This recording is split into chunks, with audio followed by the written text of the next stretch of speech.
So web statistics, now we're gonna get super geeky. So we're focusing exclusively on Google Analytics, what it is, what it does, why it's important. I'm focusing on Google Analytics because what you will learn with Google Analytics will apply to all statistics, and Google Analytics is free. How many of you guys are on Google Analytics? Half? Okay, cool. We're gonna talk about how to set up custom reports and collect pertinent data to your organization, ways that you can customize your data, and how to set up monthly reports so that you can regularly evaluate the effectiveness of your marketing efforts. And when I say marketing, I don't mean advertising. Marketing could just be, I optimize my meta tags, let's see how my search is doing. Also, you can look at your data to see what blog posts are the most popular. So, what are these analytics and why do they matter? We're going to show how to set Google Analytics up. We're going to cover Web Statistics 101, and then how to dissect the data and other useful tools. So who cares? This is why. Web analytics are tools for gathering statistics. Now, those of you that have statistics through your hosting company, they're usually tough to read. They don't give you the full diagnostic. Google's analytics are brilliant. And I have used the $50,000 web packages from the big corporate days, and I've used the free hosting ones, and Google Analytics are so nice. And they're easy to read, and they're just fabulous. So you can gather traffic to your website. You can look at patterns of visitors. Traffic isn't the only metric. Some of you may have 20 visitors a month, but if those visitors are quality visitors and they're becoming customers, that's great.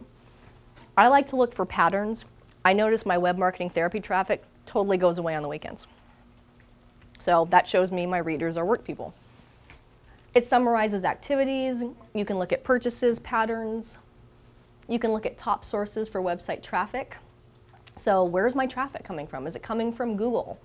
Is it coming from email? Sometimes it's people just typing in www.website.com, but also those of you that are doing strategic marketing efforts, like let's say you're spending 6 hours a month writing for a news website.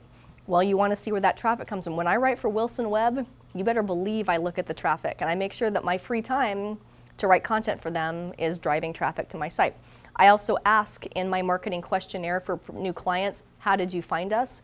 And I pay attention to those patterns, whether it's Wilson Web or I listen to a free webinar, whatever it is. But it's all about understanding behavior, preferences, and marketing response so that you can serve, support, and sell. So here's how you set this stuff up. Just go to Google Analytics, or if you have an existing Google account, you can just sign up through your account, and you just go to google.com/analytics, and you sign up now, and you're off.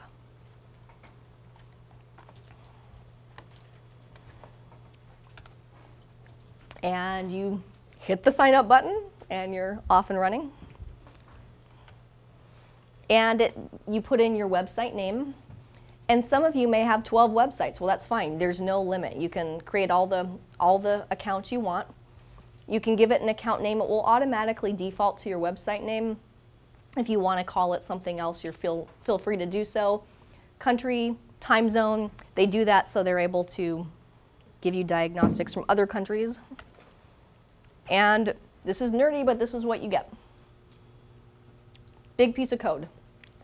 And you can either copy and paste it and put it on the pages of your website that you want to track. And I recommend putting it on all of your web pages. Or you do what I do, and I copy and paste it, and I say, "Dear webmaster, for my client, please add this code to every page of the site." And you put it before the last body tag. That's a HTML geek speak, but that's where it needs to go.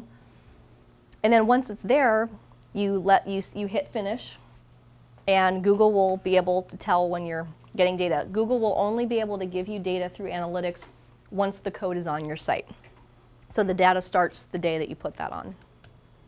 And then this is what your dashboard looks like. You're ready, you're set, and you're off and you're running. And it looks like this. You see the patterns, you see the geographic locations, you see things like your visitors, how many pages are viewed, how many pages per visit. Bounce rate is the percentage of people that hit your website and go away, meaning they hit the back button pretty quickly. Average time on site. And you have overview. I love this one because it shows a breakdown of where your traffic comes from.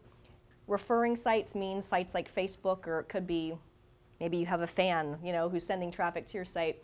It shows the search engines and also direct traffic, meaning people type in www.yourwebsite.com, and it starts to give you a pie chart. It shows geographic location, content overview, so it shows what pages of your website are the most frequently visited, and that gives you perspective. And all of this stuff you can drill down. You can't break Google Analytics, and everything I've learned has just been by me being persistent and clicking. And everything you click, you drill down even more and more. My only disclaimer is you can get really into it, and before you know it, you're like, oh my gosh, it's been 2 hours, and I'm diving into my stats. So here's how this stuff works. The visits is your most basic measurement. Pages viewed are how many people are looking at different pages. It averages it out for you. The bounce rate are the people that hit your site and go away.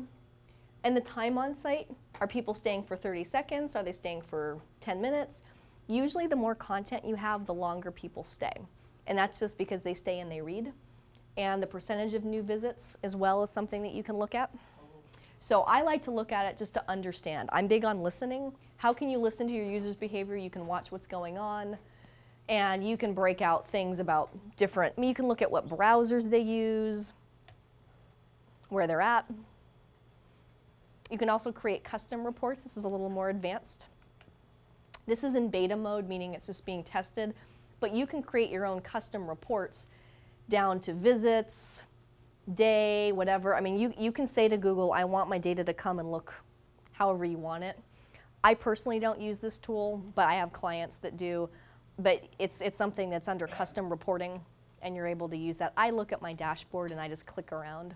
And I force myself once a month, aka I pay someone on my team once a month to export the data, and we look at it. We actually put it in an Excel spreadsheet, and it forces me to look at, oh, that was last year, this year. Oh, that's interesting. Traffic went up, traffic went down, whatever it is.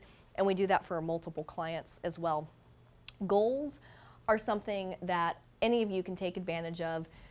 So with analytics, you want to track your conversion rate, and that's the percentage of people who hit your website or your blog or your landing page for advertising and take a desired action. So conversion rate is percentage of people who hit your site that take a desired action.